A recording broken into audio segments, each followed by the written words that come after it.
Hi, everyone. I'm excited to be here today to talk to you about some of the miracle stories that are happening right here in our own city, in our own state, every day. My name is Tony Kausha, and the title of our show is Tony's 50,000 Coincidence Miracles. Please note, this show is not about religion, and we're not trying to change anyone's religion, and we're not trying to get you to join any religion. It's just about miracle stories. I don't know of any religion on the planet that doesn't talk about miracles. That's why religions begin, because they have something that's telling them there's really a God. But we're not going to get into that. We're going to just talk about miracles and leave the decisions about all that up to you. So we don't care what religion you are. We just want to talk about miracles. If you are an atheist, I think you'll enjoy the program as well, although I can't guarantee you'll remain an atheist very long after you hear many convincing stories, coincidence kinds of stories about miracles. You can email me your own stories if you wish. We'll try to use all we can on the show. I can't guarantee we will, depending on volume and time, but you're welcome to send your stories on to us, and we will mention them when we can. You can send them to the following email address. But please notice that if we do use your story, we won't mention your name. We'll keep you anonymous. And we suggest that in your story, when you send it to us, don't use your correct name. That way anyone listening will not be able to figure out that it was you that sent the story in.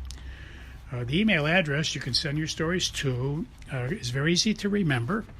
It consists of 2 words and 3 numbers. The first word is Tony, spelled Tony, and the second word is and, spelled A-N-D, and the numbers are 777. So once again, the name is Tony and 777 at AOL.com. Well, let us begin. Our first coincidence miracle today is from a man who tells us he was driving over to Sunday Mass, and he was reflecting and thinking about all of the understanding he'd learned in his life from the Bible and from other preachers, ministers. And he was thinking how they're all definitions of God and what God is like, not so much what he looks like, but his personality, etc. And he was thinking about how probably he himself may have misunderstood some things, and he imagines that God is probably vastly different than he ever imagined. And so he was impressed with the fact that when he winds up seeing God someday, he may be blown away by how really wonderful beyond our imagination he is. So he gets to Mass, and the priest, when the priest was giving his homily, the theme of the homily was that when we notice other people, often we don't notice the real person. We make a judgment based on their appearance. We judge their personality based on their features. And the priest used as an example a popular movie called The Mask, spelled M-A-S-K, Mask. It's a pretty popular movie. Cher was one of the actresses, was the mother of a child in this movie. And Cher is the famous actress from the Sonny and Cher duo. And the story was a true story of someone called Rocky Dennis, and Cher played the part of the mother, and she was called Rusty Dennis. So you might want to Google the movie Mask, spelled M-A-S-K. Anyway, true story. So the priest had shared how Rocky Dennis had deformed features, facial features deformed from birth, and he stood out in a crowd, obviously, and a lot of people would stare at him, etc. But one day he was invited with some friends to go to a amusement center, and they went into the House of Mirrors. And everybody was stunned because when Rocky Dennis looked in the mirrors in the House of Mirrors, he was extremely handsome and very good looking in the mirror. So the man was relating a story to us that he felt inspired by God, that he was thinking on the way to Mass, he was thinking about how, his perception of God may not be anywhere near what God really looks like. And then the homily from the priest brings up this movie, The Mask, and Rocky Dennis. So this is how you notice coincidence miracles in your life.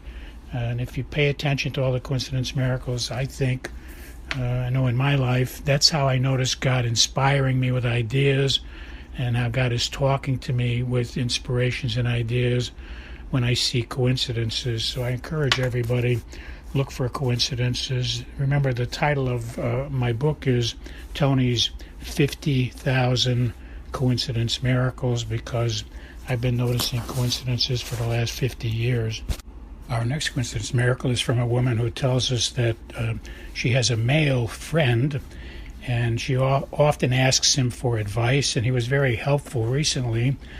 But over a 2-day period, she was having some difficult things to make some hard decisions about, and she had 2 days where she was frustrated, and she was wanting to call this male friend again, but she felt uncomfortable because he just recently spent a lot of time helping her, and she felt like she was demanding too much of his time, and they were just friends. He wasn't a paid advisor, and so she avoided calling the friend for 2 days, but she needed to talk to him. He usually gives her good advice, and what happened was, on the third day, she was going into her office, and when she got out of her car in the parking lot, she sees the man that she would normally call. He happened to be visiting that office at the same time that she was going in for the day. Totally a coincidence miracle. He doesn't work there, so it was a coincidence he was there visiting someone. So she was blown away by the coincidence. She needed help. She spent 2 days frustrated and fought the inclination to call the person for advice. And then he pops up, after the 2 days are over, he pops up in the driveway or the parking lot.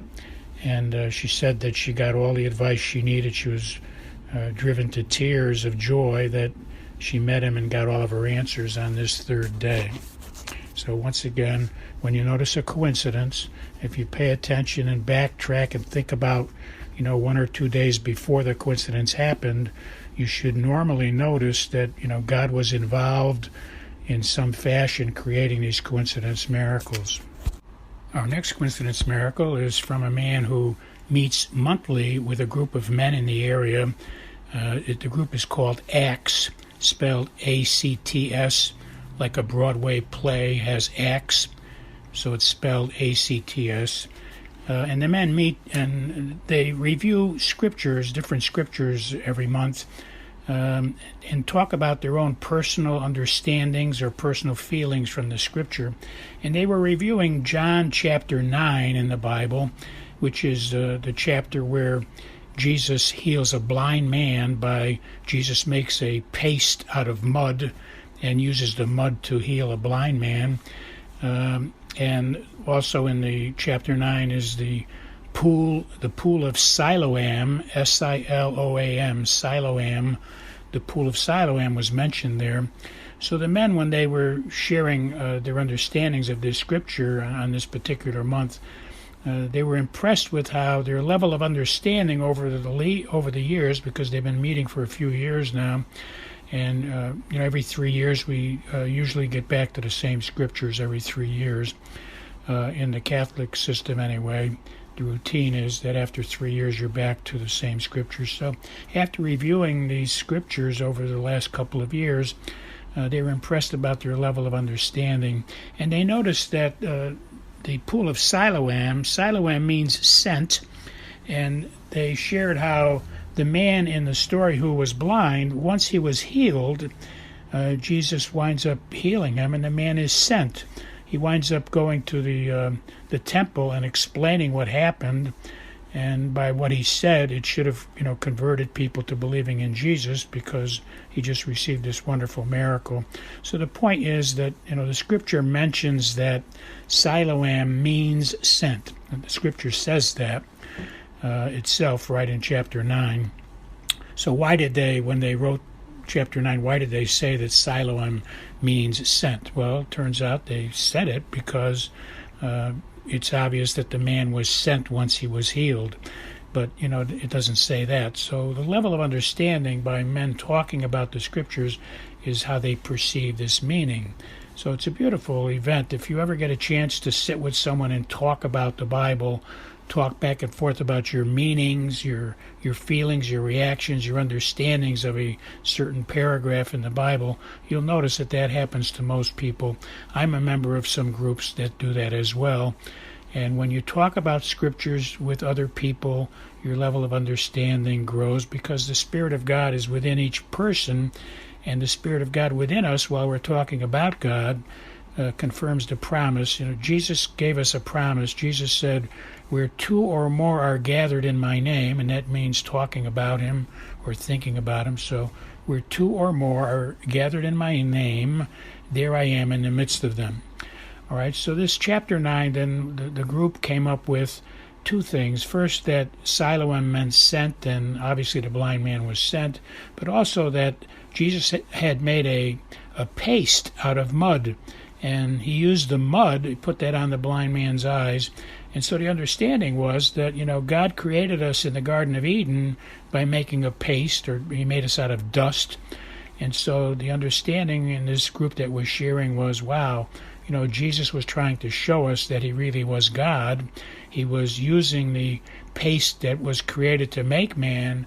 Now he was using that paste to heal man. And the reason why the person shared this with us is because a couple of days later they were watching Pastor Robert Morris on TV, and Pastor Robert Morris said the same kinds of things, namely that we should be talking about Scriptures often, over and over, because we grow in understanding, and we should listen to each other because each person gets a different understanding over time. And also, Robert Morris mentioned the paste about being similar to God creating man out of dust, and how Jesus was using paste again to heal the blind man. So it was a beautiful sharing for us.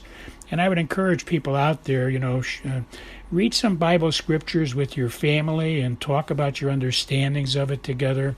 And you keep growing in wisdom because Jesus promised, where two or more are gathered in my name, and you're talking about him, that he's right there in the midst of us, dwelling within us spiritually, and he keeps inspiring us about things to say. So we grow in wisdom by doing this, by sharing Scripture, talking about the meaning. And if you try it, you'll like it, I'm sure. You'll notice how you grow in understanding. You'll be amazed at what your children come up with and your spouse comes up with. You'll be amazed how people who do this get inspired while they're talking about God to share their wisdom with other people.